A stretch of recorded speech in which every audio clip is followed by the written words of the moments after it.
Dear colleagues, dear organizing committee, thank you very much for this opportunity to present my results, even in a virtual conference. I hope it will be understandable and useful.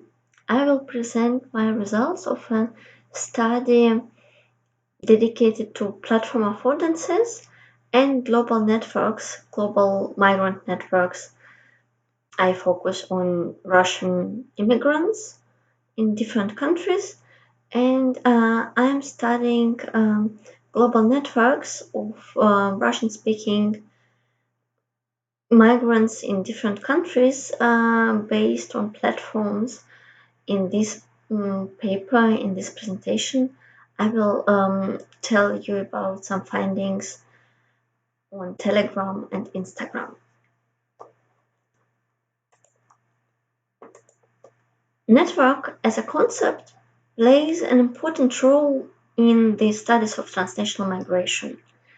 Well, obviously.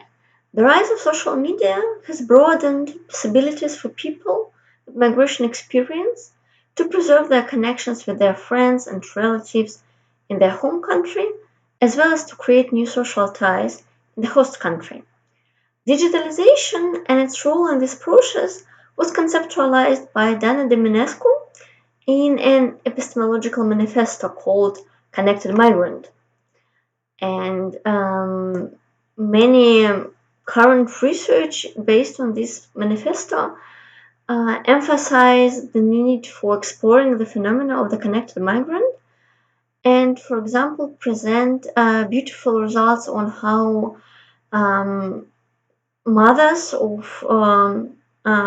adult males who move to another country control them, asking and controlling whether they have food in their fridge, and they use Face TV, FaceTime, or WhatsApp to observe whether they wear hats in winter. Still, surprisingly, 10 years after the Menescu's manifesto, the dichotomy of home and host country still dominates this field.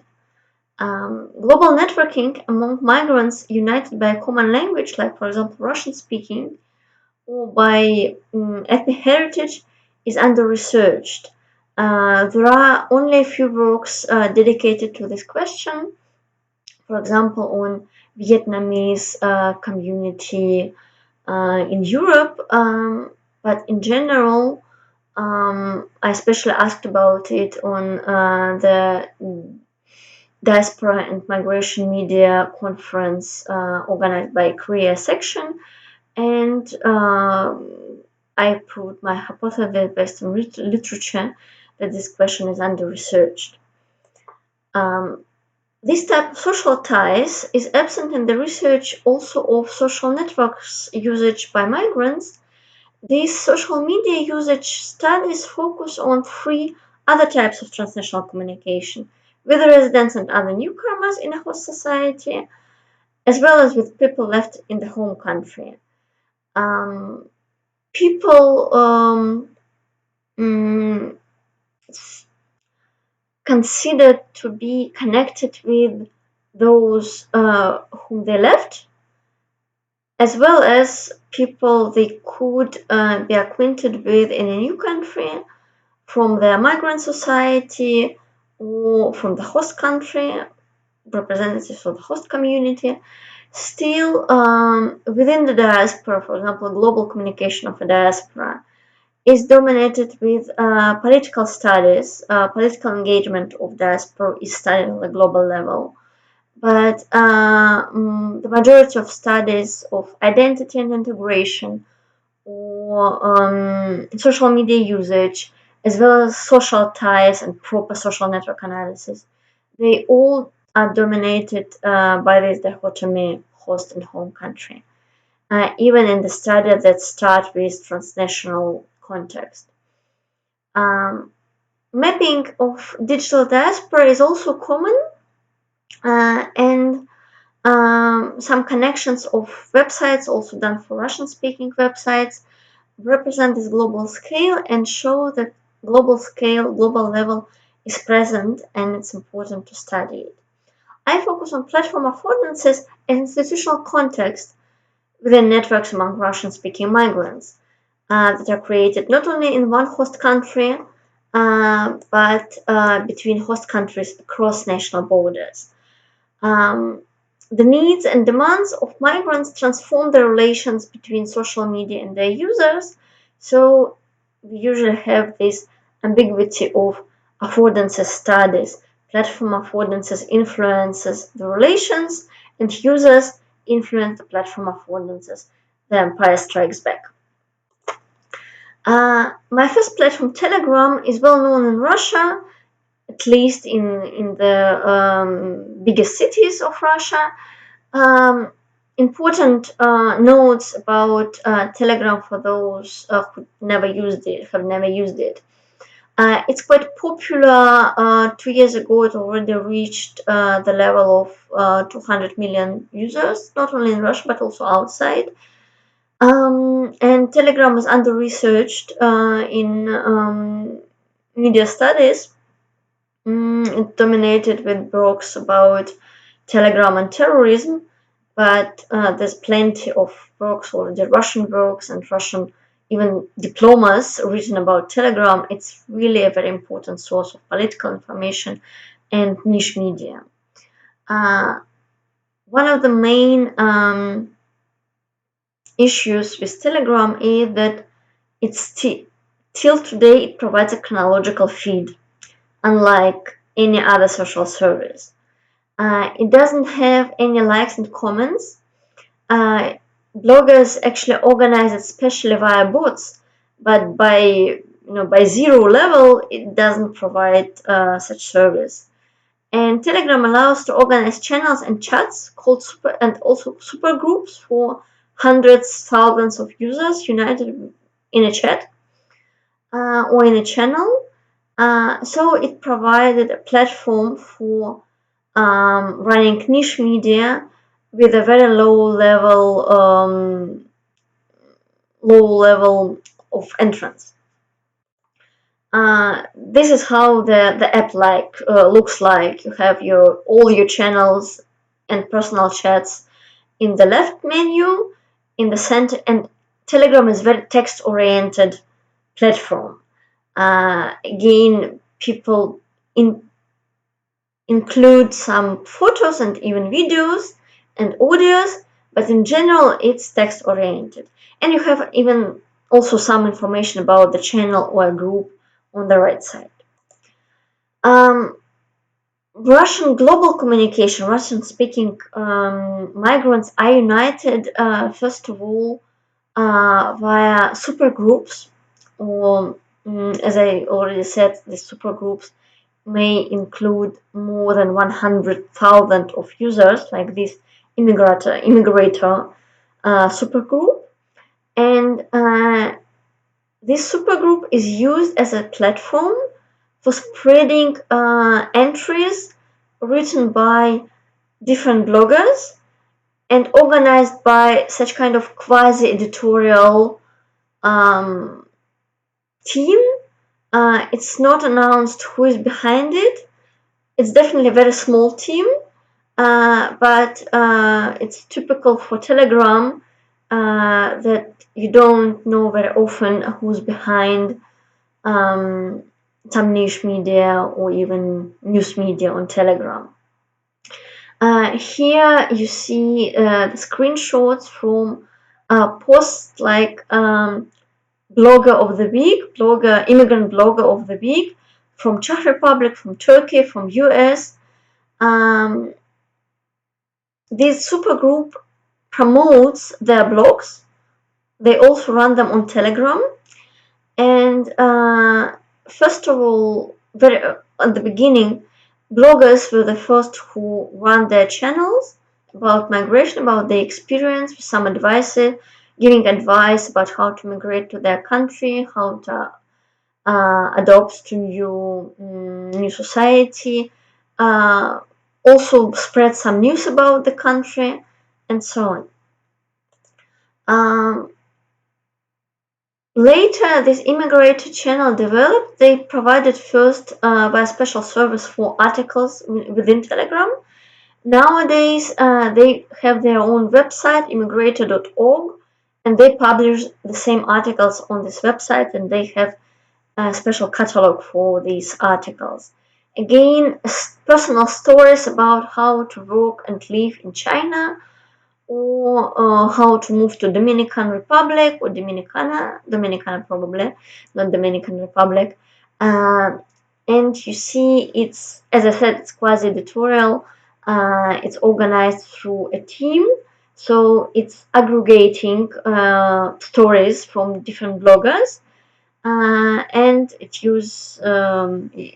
publishes like very beautiful photos and tells personal stories. So, what I observe on Telegram as migration channels, um, bloggers run their own channels. They promote themselves via so-called Zaima PR. When people mention other blogs, one blog per post in their own channel. And there are also supergroups that unite bloggers as well as their audiences and people who are interested in migration. They spread useful information about labor and student migration, first of all, um, about residentship, how to get visa, how to get work permit. It very channels on Telegram very often share professional experience and tell stories about daily life in the country. Um, Tools used for raising loyalty of the audience include chats for followers, where people can communicate and ask the blogger if it's a blogger's channel, uh, or useful articles if we speak about the supergroup. I also mentioned video messages because they raise engagement rates and also are quite popular on Telegram, and they probably raise loyalty of the members or subscribers. And up to date, for example, the supergroup Immigrator unites more than 130,000 um, 130,000 members. Sorry if I tell the wrong number, check me by the slide. There is a right number, correct number. Um, so in general, Telegram provides two tools for bloggers to raise their visibility.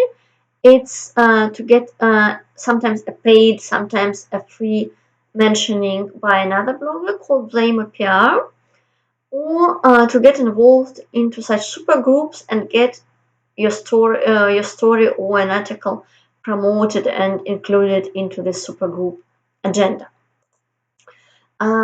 My second platform, Instagram, is well known in the world. Um, I would like to mention that it has similar connectivity as Twitter. It means Instagram allows a user to follow any number of other users, and it's called following.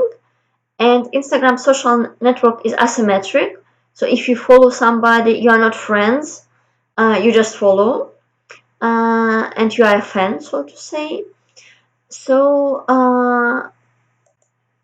on Instagram, what we have to mention, it's more female and it's visual-oriented networks. It also has hashtags, but they're not as common as for Twitter, and they are rather used as folksonomy and promotion tool, and their usage is different from Twitter.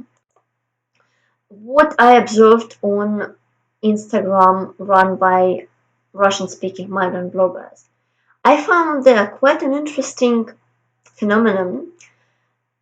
I mentioned that Zaima PR on Telegram includes only one-to-one relation. On Instagram, I observed one-to-many relations. It's me, and these one-to-many relations is framed by thematical hashtags. So what you can find if you follow any Russian-speaking migrant blogger, you find you sooner or later you will observe a post written like mm, with a hashtag called first words of love or insurance in a country, like in this post, for example, or read about work in other countries, or follow other girls with hashtag your first day in a new country. Or even what do you have in your bag? Again, it's a female-oriented network, and all these hashtags, all these posts are also united by a super hashtag, in my case called International Girl, and L written as one, as a cipher, as a number. And this network unites, at least for my data for 2018. I downloaded all the data first via hashtag, then via users' posts, and then manually checking all the publications on Instagram via this hashtag. It unites almost 400 bloggers from 80 countries. And you see the global spread of these projects. Again, it unites this hashtag International Girl, unites many bloggers who write about their migration experience. They might run a blog completely about migration and migration experience. They could participate in this hashtagging activity, participatory hashtagging, just several times, and their blog also could change during this time. Like, for example, for the girl I used as an example for my first slide about Instagram, she writes now just about her life with her husband and her children, and she develops her blog to promote her business in cosmetology. And she stopped writing about migration experience in general. But still, in 2018, she participated in this hashtagging practice, in participatory hashtagging, and spread some knowledge about her experience in migration. The content of these stories is more personal oriented, but I will tell about it just one slide later. Uh, Instagram also developed and provides the opportunity for these quasi-editorial umbrella projects like Telegram. Uh, Again, a group of bloggers organized one account and invites other bloggers, or other bloggers struggle to get into this account, to get more visibility, to get more audience from different countries. And it's quite an interesting situation when bloggers and their audiences exchange information not within one country, not like Russians in Berlin or Russians in Finland. When you, well, it's quite understandable you ask for lawyers or medical treatment or for some practical advices about one particular country. In this case, people spread knowledge across borders, uh, not only knowledge, also personal stories, but usually they post very useful information, or they combine useful information with personal stories. And in this case, for example, you see there is a story about pregnancy and giving birth in US, or how to move to Slovenia quickly, rapid immigration to Slovenia, and so on and so on. So it's in previous iterations of this quasi-editorial project, they published information about mm, disadvantages of migration, telling disadvantages of migration to a particular countries, or advantages of migration to a particular country. And I have to say that this is quite an exclusive project because it restricts the number of bloggers, while in this immigration international girl project, uh, quite a significant share of bloggers participated only once. And for now, in 2020, I observe how the same scheme is used for discussing coronavirus and COVID-19.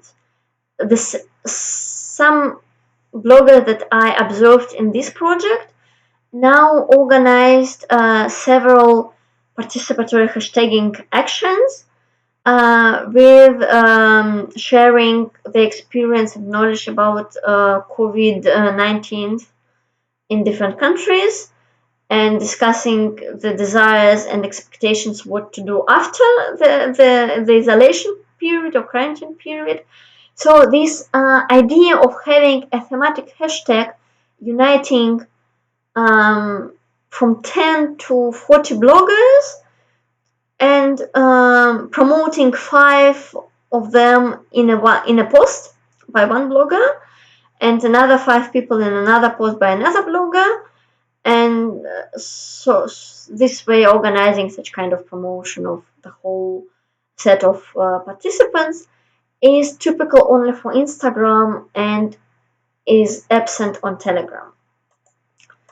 So Instagram, according to content analysis I made with this data set for 2018, has shown that main issues discussed, at least within this international girl community or network, are immigration experience, personal stories, advice about financial management, for example, a whole list of products bought in a grocery shop with prices, some information about cultural context, stories about social norms and confrontation and adaptation to them, as well as female-male relations, travel, and care, um, care and children's stories.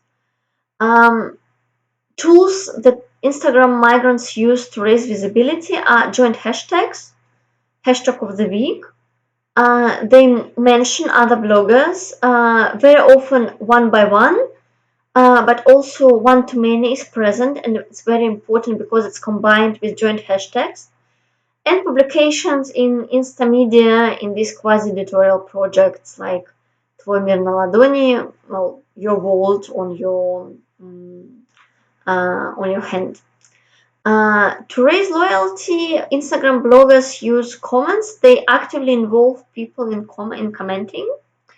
They use giveaways. It's some kind of challenges and competitions, like comment on my post and I will send you a card. One of you who commented my post will get a card, and live videos telling and live videos for acute discussions and live discussions with the audience. To conclude and to summarize, Telegram channels are linked globally via supergroups, first of all, such kind of umbrella channels as Immigrator, and sometimes they promote each other one by one. One blogger promotes another blogger in a post. Instagram blogs promote each other across continents, and they raise visibility via participatory hashtagging practices when they mention many bloggers at once, usually 5 bloggers in one post. Of course, they also use this one-to-one tool, but the unique opportunity of one-to-many is also very often. And for me, from my point of view, it's not an affordance of the platform. The Telegram channel also can put many channels in one post, and it's used quite often in all niche media on Telegram, but it's not very typical for migrant blogs. So it seems that users decide how to use a platform, and I would say it's not about the affordances of the platform. It depends on how people can promote their blogs and maximize their audience. And umbrella accounts organize thematical weeks, months with posts, stories, and live videos. Again, not present on Telegram channels. But the very general result of my observations and 1 year long analysis is that Both Telegram and Instagram provide unique networks for sharing knowledge and experience among migrants, and both platforms do it across borders and even across continents, and develop quite important network of knowledge and experience, supporting bloggers, supporting their publics who move to another country, as well as, I suppose, people who only think about migration and prepare to move to another country, or even people who try to choose which country to move. Thank you very much for your attention. Please send me questions to my email or ask me in our Q&A session. It was a pleasure to present my findings and to have not 15 but maximum 30 minutes for my presentation. Thank you very much. Have a good summer.